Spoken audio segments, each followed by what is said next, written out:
दो वेक्टर जिनके मैग्नीट्यूड दिए गए हैं। वेक्टर ए का मैग्नीट्यूड आप देखें प्रश्न में कितना दिया गया है, √3। उसके बाद वेक्टर बी का मैग्नीट्यूड कितना दिया गया है, 2।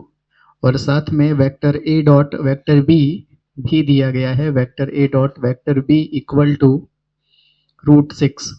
हमसे बोला गया है कि आप इन दोनों वेक्टर के बीच का एंगल बताइए। तो ध्यान दीजिए, हम यहाँ पर cos थीटा लगाएंगे। क्या होता है, ध्यान दीजिए, vector a dot vector b equal to होता है magnitude of a into magnitude of b into cos theta. यहाँ से अगर आप cos थीटा निकालें कितना आ जाएगा, magnitude a dot magnitude b vector a dot b vector divide by magnitude a into magnitude b equal to cos theta.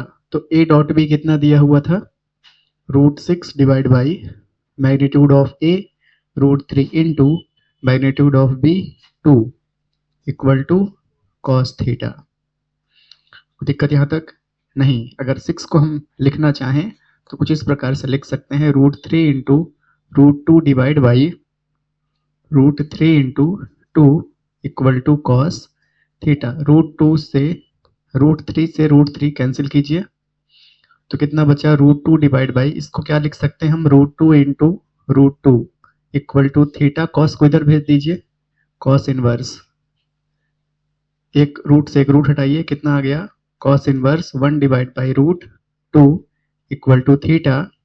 Cos inverse, cos में किसकी वैल्यू होती है, 1/√2 π/4 की इक्वल टू थीटा।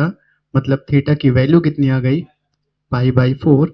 इसका मतलब ये हुआ कि इन दोनों वेक्टर के बीच का एंगल कितना है, 45 डिग्री, π/4 नोट किया गया है।